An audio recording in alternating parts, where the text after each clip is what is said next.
Si vous êtes dans la crypto depuis au moins quelques jours, vous connaissez déjà Ledger, l'une des marques de portefeuille crypto les plus connues au monde, qui se trouve être française.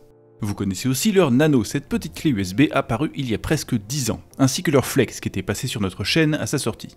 Aujourd'hui, nous sommes heureux de vous présenter au cours de cette vidéo sponsorisée le tout dernier modèle du Ledger Nano, qui va vous surprendre puisqu'il a adopté le format du Flex. La taille réduite des premiers Ledger était un avantage en matière de portabilité, mais ce changement radical leur permet de se débarrasser à la fois des boutons et du petit écran. Ces éléments offraient en effet une expérience utilisateur moins agréable et ils avaient parfois quelques petits soucis de durabilité. Cela dit, on peut se demander pourquoi avoir baptisé ce nouveau produit Nano, au lieu d'utiliser Apex qui était le nom de code du projet et qui se rapproche nettement plus de Flex et de Stacks. I'll tell you. I don't know. Donc nous allons passer directement à l'ouverture de la boîte. Très similaire à celle du Ledger Flex, elle est aussi fermée par des bandes adhésives à l'arrière qui sont déjà déchirées ici parce que j'ai eu un petit souci sur l'enregistrement vidéo et j'ai dû réenregistrer l'ouverture. Tout comme pour les Flex les plus récents, on peut voir sur le côté un petit symbole Recovery Key parce que la nouvelle carte de sauvegarde de Ledger est incluse avec ce Nano. A l'intérieur, on trouve en premier le Nano, emballé dans une sorte de papier plastifié et avec une protection adhésive sur l'écran que j'ai dû remettre pour refilmer ça, et qui n'était donc pas pleine de bulles quand j'ai reçu le colis. Le portefeuille est doté d'un petit trou en bas dans lequel on peut insérer un Nano porte-clés, une lanière ou bien l'un de ces petits badges faits sur mesure qui servent à le personnaliser. Ensuite, sur le côté droit, on trouve le seul bouton du portefeuille qui sert à l'allumer comme pour le Flex, et en bas, le port USB. Derrière le Nano, la carte Recovery Key avec sa petite pochette cartonnée sur laquelle on peut écrire le nom du portefeuille, et puis une boîte dans laquelle on trouve un mode d'emploi, des fiches cartonnées pour écrire la phrase de récupération et un câble USB. Le contenu de la boîte du nouveau Nano est donc identique à celle du Flex, et vous allez pouvoir le constater, il en est de même pour le démarrage et le paramétrage du portefeuille. Après un appui sur le bouton latéral, l'écran me souhaite la bienvenue et indique qu'il faut appuyer dessus pour passer à la suite. Une série de petits textes expliquant à quoi sert le Nano apparaît, et puis l'appareil vous demande comment vous souhaitez le paramétrer, avec l'application mobile, l'application PC ou sans application. Et vous l'avez peut-être remarqué, il est indiqué Ledger Wallet au lieu de Ledger Live. L'application vient de changer de nom et ce changement va de pair avec un autre dont on parlera un peu plus tard. Pour l'instant, je vais choisir d'utiliser l'application PC, que je ne pourrai pas vous montrer puisque je suis obligé d'utiliser une fonction développeur de Ledger Live au lieu de Ledger Wallet qui sera disponible seulement quand vous verrez cette vidéo. Comme toujours, le portefeuille vous explique où aller sur le site de Ledger et finit par vous dire qu'il faut cliquer sur Mon Ledger dans l'application puis passer à la suite. Quelques secondes et un câble USB branché plus tard, l'application me propose d'installer la langue française, ce que j'accepte. Ensuite, elle vérifie l'authenticité de l'appareil comme toujours, ce qu'il me faut encore confirmer sur l'appareil. Le Nano me demande de le nommer, mais je ferai ça plus tard. A la place, je vais directement choisir le code PIN qui ne doit surtout pas être 40 comme je viens de le choisir pour les besoins de cette vidéo.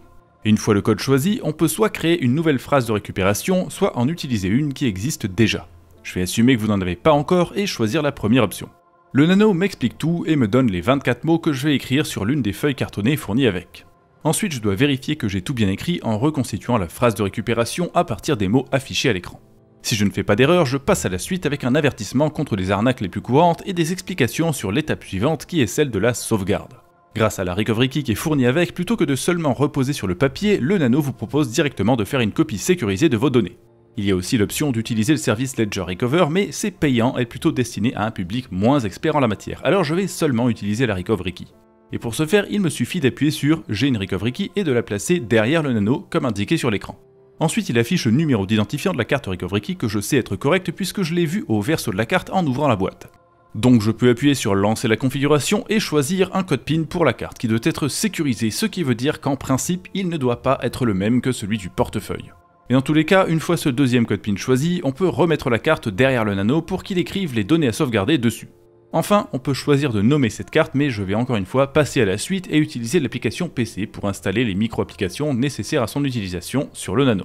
Tout comme c'était le cas sur le Flex, elles sont installées en quelques secondes une fois qu'on les a sélectionnées, et après il n'y a qu'à les lancer pour envoyer des transactions sur votre chaîne préférée. Mais cette fois-ci, je ne vais pas vous montrer comment faire puisque je ne peux pas vous montrer l'application Ledger Wallet qui n'est pas encore sortie. Alors, au lieu de ça, nous allons parler du deuxième changement que j'ai mentionné tout à l'heure. En l'occurrence, il concerne l'appellation de portefeuille ou wallet qui est utilisée par tous les amateurs de crypto depuis la naissance du Bitcoin. C'est très simple, le tout premier portefeuille Bitcoin, codé par Satoshi lui-même, conservait les données de son utilisateur dans un fichier appelé wallet.dat. Mais peu importe son origine, cette appellation n'est pas parfaite. Un portefeuille fiat contient des pièces et des billets alors que les portefeuilles crypto ne contiennent en vérité que des clés privées et autres phrases de récupération. Ça peut porter à confusion, que ce soit pour les novices ou de manière plus générale pour les gens qui ne savent pas trop comment la crypto fonctionne. alors ils peuvent faire des erreurs critiques, comme mal protéger leur phrase de récupération par manque de compréhension de l'importance qu'elle a. Et puis, ce terme laisse aussi penser que ces appareils ne peuvent être utiles que dans l'univers crypto. Or, depuis un bon moment maintenant, Ledger offre sur tous ses portefeuilles l'application SecurityKey. Elle permet de transformer Ledger en appareil de signature de messages universel, qui permet notamment de se connecter plus facilement à toutes sortes de sites internet et autres applications. Vous en avez peut-être déjà entendu parler, de nombreux géants de l'informatique souhaitent transitionner vers un futur sans mot de passe, dans lequel ce sont les passkeys ou clés d'accès qui sont censés les remplacer. Car les mots de passe sont compliqués à retenir, les utilisateurs ont tendance à réutiliser les mêmes sur différents sites web, il est relativement facile de les pirater si les utilisateurs ne prennent pas suffisamment de précautions, et il est même possible de les deviner. La liste des problèmes associés aux mots de passe est très longue. Alors, en quoi consiste cette nouvelle solution des clés d'accès? Eh bien c'est très simple. Lors de la création d'une clé d'accès, l'utilisateur génère une clé privée qui est conservée sur son appareil et une clé publique qui est transmise au site web. Ensuite, lorsque l'utilisateur veut se connecter, il signe un message avec sa clé privée pour prouver qu'il est bien le propriétaire de la clé publique révélée précédemment. C'est-à-dire exactement le même procédé qui est utilisé pour interagir avec une blockchain. Un procédé très robuste et nettement plus sécurisé qu'un simple envoi de mot de passe. Et donc, grâce à l'application SecurityKey, les produits Ledger sont capables de faire bien plus que juste publier des transactions. Ils peuvent aussi vous servir à vous connecter à Amazon, Outlook, Google, Discord, LinkedIn, Twitter, Nintendo, Sony et évidemment plusieurs plateformes d'échange crypto centralisées comme Binance et Kraken. La liste de sites internet compatibles avec les clés d'accès grandit chaque jour et en même temps, les possibilités d'utiliser vos ledgers pour autre chose que la crypto se multiplient aussi. Regardez par exemple comment ajouter une clé d'accès sur Binance. Il me suffit de lancer l'application SecurityKey sur le Ledger, d'aller voir mon téléphone et d'ouvrir l'application Binance, d'aller dans les options de sécurité, d'appuyer sur clé d'accès, puis ajouter une clé, de choisir clé de sécurité, d'appuyer à nouveau sur ajouter, de choisir clé de sécurité NFC, et de mettre mon Ledger Nano nouvelle génération à côté du capteur NFC de mon téléphone. C'est tout. La prochaine fois que je voudrais me connecter à Binance, je pourrais le faire en plaçant mon Ledger à côté de mon téléphone avec l'application SecurityKey ouverte, sans avoir à réfléchir au mot de passe que j'avais choisi il y a quelques années. Alors évidemment, là j'ai choisi Binance, donc c'est un usage lié à la crypto, mais je le répète, ça peut être utilisé pour plein d'autres applications et sites internet. Pour en avoir une liste plutôt fournie, vous pouvez notamment visiter passkeys.directory, dont le lien est en description. Ici, vous pourrez non seulement voir là où il est possible d'utiliser les clés d'accès, mais aussi voter pour que les propriétaires d'autres sites puissent savoir que leurs clients ont envie d'utiliser des clés d'accès. Bref, grâce à ça, les appareils de Ledger sont devenus plus que de simples portefeuilles. Ils se sont transformés en outils servant de manière générale à prouver votre identité, à signer des messages, peu importe qu'ils servent à envoyer de l'argent ou vous connecter à un site internet. Pour cette raison, Ledger souhaite changer le mot qui est utilisé pour y faire référence. Les wallets doivent devenir des signers. Je ne sais pas vraiment comment traduire ça en français puisque signataire désignerait plutôt une personne et que signeur n'existe pas. Éventuellement, on pourrait les qualifier de porte-clés numériques ou de porte-clés tout court puisqu'ils servent à protéger des clés privées, mais on s'éloignerait un peu de l'idée de signature sur laquelle le mot anglais s'appuie. Alors, à votre avis, si on devait renommer les portefeuilles crypto pour prendre en compte cette fonctionnalité, quel mot devrait-on choisir? N'hésitez pas à nous faire part de vos idées en commentaire parce que j'aimerais bien savoir s'il y en a qui ont trouvé une meilleure solution. Quoi qu'il en soit, il reste à discuter d'une question que beaucoup d'entre vous se posent. Quel est le prix de ce nouveau Ledger? Le site de Ledger vient d'être mis à jour et on peut y constater que son prix est légèrement supérieur à celui du Nano X puisqu'il est de 179 €. Mais si on prend en compte le fait qu'une carte recovery qui est incluse, sachant qu'elle est vendue à 39 €, finalement le prix du portefeuille est identique à celui de son prédécesseur alors qu'il offre plus de fonctionnalités. C'est au prix d'un format différent, il prend un peu plus de place, mais de toute façon, pour ceux qui veulent quelque chose de plus petit et vraiment moins cher, il y a toujours le Nano S Plus. De mon côté, s'il y a une question que je me pose, c'est surtout celle de la manière dont l'usage de ces appareils va changer au fur et à mesure que les clés d'accès se répandent sur Internet. Vouloir utiliser un appareil comme un Ledger pour se connecter à toutes sortes de sites et applications, c'est une chose, mais dans ce cas, il sera probablement nécessaire de se balader partout avec, de trimballer un appareil en plus dans sa poche tous les jours. Et ça pose un petit problème de sécurité quand on utilise ce même appareil pour sécuriser l'accès à toute sa fortune personnelle.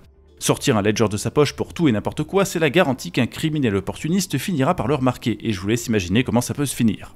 Donc pour s'en servir intelligemment, un propriétaire de crypto devrait avoir au moins deux appareils différents. Celui qui est utilisé comme clé d'accès et qui peut éventuellement aussi servir de hot wallet mais avec assez peu d'argent dessus, et un deuxième qui sert à conserver des sommes plus importantes et qu'on n'emmène jamais dehors. Dans tous les cas, nous avons fini avec cette présentation du nouveau Ledger Nano, alors nous allons bientôt nous quitter. Avant, je dois juste vous faire part de 3 autres nouveautés annoncées par Ledger qui ne concernent pas que le Nano.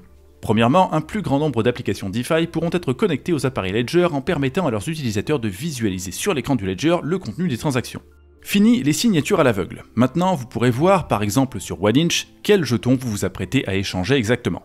Deuxièmement, sur la nouvelle application Ledger Wallet qui succède à Ledger Live, il sera possible d'acheter des monnaies stables avec de la monnaie fiat envoyée directement vers votre portefeuille en passant par Noah, un service qui sera intégré à l'application.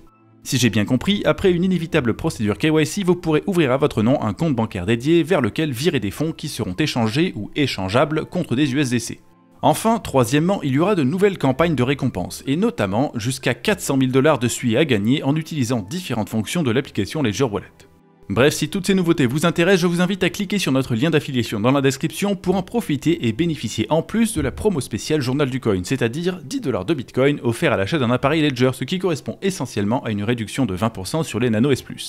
Et sur ce, peu importe votre choix, je vous souhaite bonne chance dans vos investissements et j'espère qu'on se reverra très prochainement sur YouTube. A bientôt.